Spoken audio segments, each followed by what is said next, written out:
uma pessoa, ela não estando preparada a sua mente, não adianta você ficar falando de mistérios, de portais, de desdobramento espiritual, de contatos com o mestre no astral, que a pessoa ela está começando agora, ela não vai entender, ela vai ficar perdida. A cabeça dela não suporta esse conhecimento, ela não entende, ela ainda está no mundo profano, no frenesi do dia a dia das pessoas do senso comum. Então a maioria desses magos que não abrem esses mistérios, eu concordo plenamente, eu concordo deles não abrirem esses mistérios, primeiro porque tem muitas pessoas que não estão preparadas e elas não, a mente delas não suporta esse conhecimento e não entenderá. Então por isso que tem que ter uma jornada.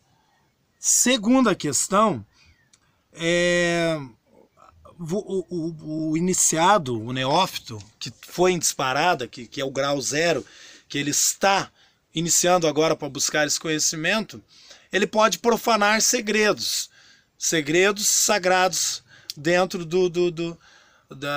desses altos mistérios da magia. Ele descobriu um segredo lá de mágico, tornou aquilo superficial, né? Ele profanou o segredo, não entendeu o segredo, né?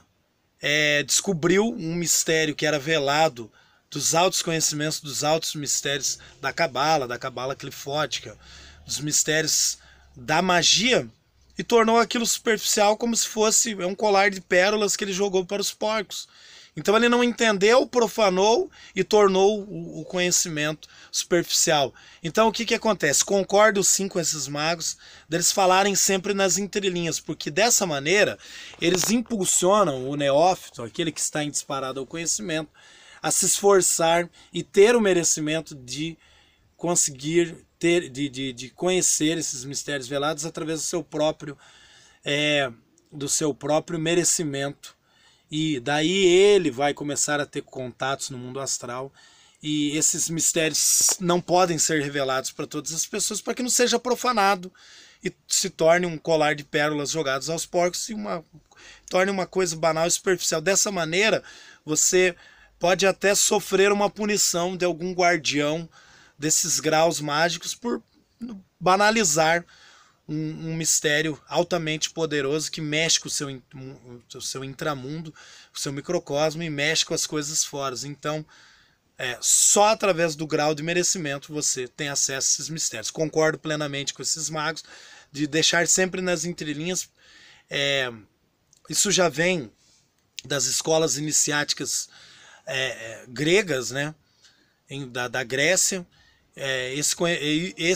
Isso é chamado de maiêutica, é uma abordagem de uma conversa, né, que fica sempre nas entrelinhas. Maiêutica, né, das escolas iniciáticas gregas. Vamos ler aí sobre a maiêutica, que é essa forma de conversa sempre nas entrelinhas, que é um impulso, e que o restante tenha, o discípulo ele tem o interesse em buscar e descobrir esse mistério pelo seu próprio esforço, tá? Sexto ponto, um elogio que eu quero fazer. Existem sim ótimos magos, ótimos grandes magos com grandes conhecimentos na internet, sim. Está aqui meu elogio a essas pessoas. Não vou citar nomes, nem vou falar mal citando nomes, e nem vou, né, mas porque eu não quero interligar nada. O meu trabalho é um trabalho, eu estou falando do meu trabalho individual, acompanho sim outros magos, existem magos, né? Não quero interligar nada do meu trabalho com outras pessoas. O meu trabalho é único, então não elogio nem critico. Não citarei esses nomes, né? Critico e falo e elogio, mas não vou citar nomes. Mas existem magos fantásticos fazendo trabalho fantásticos, pessoas com conhecimentos extremamente intelectuais, magos de grande conhecimento que estão de parabéns. Existem sim na internet, como existem também pessoas que fazem trabalho mediano, têm conhecimento, outros dizem ter conhecimento e não tem, mas está aqui meus parabéns a grandes magos aí na internet fazendo grandes trabalhos de grande qualidade, tá? Pois não existe só uma pessoa com conhecimento. Eu já tinha falado lá no primeiro tópico. A gente tem que parar com isso, tá? Sétimo ponto, né? Eu falei do sexto, que existem grandes magos. Sétimo ponto que é mais ou menos o que eu tinha falado anteriormente. Eu não concordo com esse negócio de mago pedindo desculpa, não sei o quê. É claro que se a gente fizer, todo mundo está sujeito a erro, mas você está falando de um conhecimento. Mas me desculpe se eu falar esse assunto, se eu errar. Mas me desculpe se eu errei nesse assunto. Errar no pessoal, no dia a dia, nós devemos sim pedir desculpas. Agora, como que um mago vem com um assunto não dominado e fica pedindo desculpa, se eu errar isso aqui, se eu não conhecer isso aqui? Não concordo. Eu acho que você já tem que vir com um assunto dominado e não ficar pedindo desculpa, porque aí você passa uma insegurança e não passa uma impressão de que você é um mago com esse conhecimento. Não concordo. Esse que é o sétimo ponto. Oitavo ponto. A postura do mago, muitos magos na internet não condiz. É exatamente isso que é o oitavo tópico que interliga com o sétimo que eu falei. Venha com o assunto já dominado, você já testou, já aprovou, você tem uma experiência. Agora você fala de um assunto, eu estou falando aqui de um assunto tal, me desculpa se eu errar. Não concordo, certo? A tua postura, sem teatro, tem que ser uma postura real de alguém que já tenha conhecimento. Você vai trazer um assunto e daí você vai dizer, talvez, se você errar. Não, você já errou tudo antes de chegar ao ponto de fazer vídeos na internet. Você já errou muito. Então você já tem que estar preparado para passar esses vídeos com o teu conhecimento.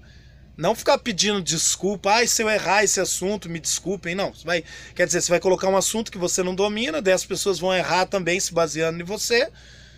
Então, esse oitavo ponto. Você tem que ter uma postura de conhecimento e já dominar o assunto. Então, também não concordo. Nono assunto. Contato com mestres no astral.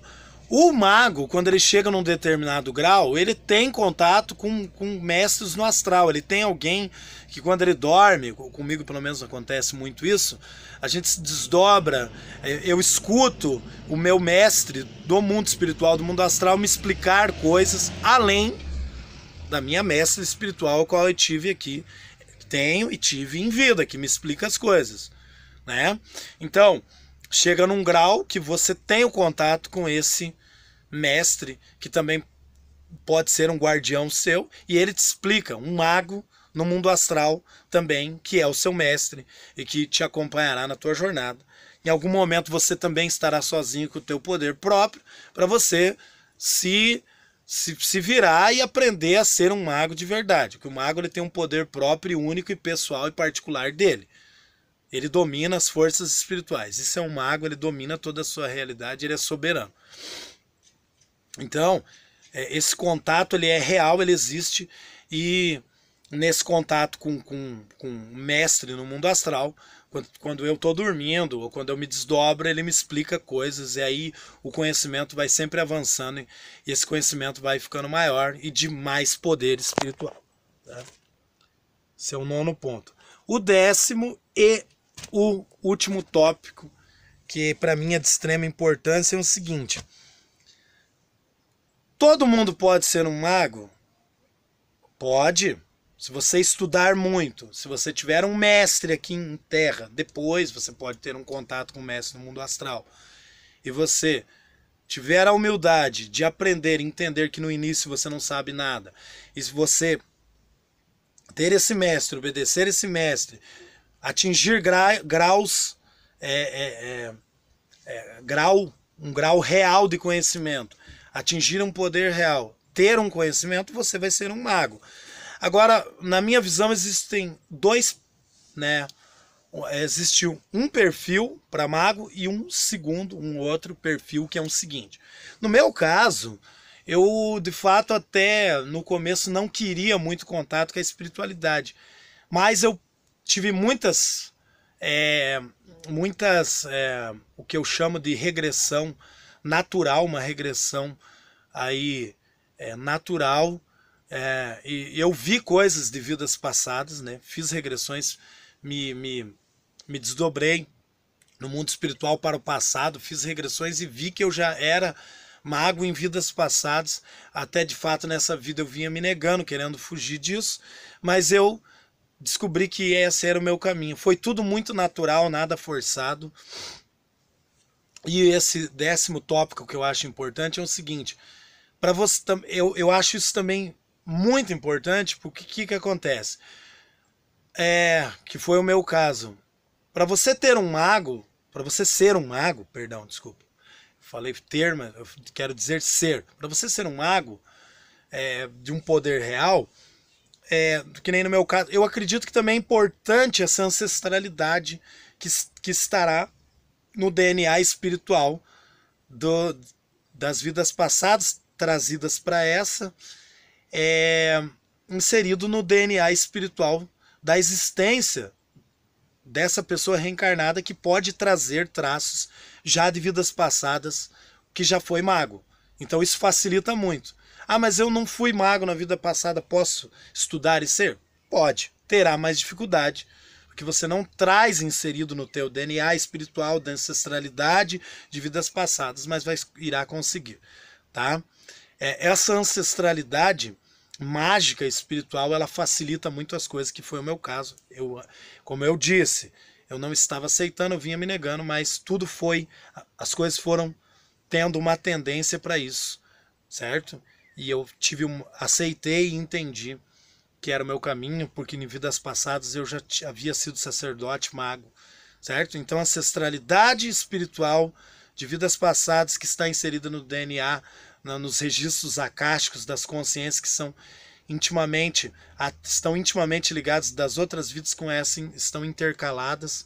Então, se a pessoa já foi mago em vidas passadas, se torna muito mais fácil, tá? Pessoal, eu sou o Mago Príncipe do Oriente, espero que vocês tenham gostado. E vocês fiquem à vontade para ver vídeos de magos na internet, contanto que essa pessoa transpareça um conhecimento real, tá? Eu desejo uma ótima semana para vocês e que dê tudo certo para vocês. Até o próximo vídeo.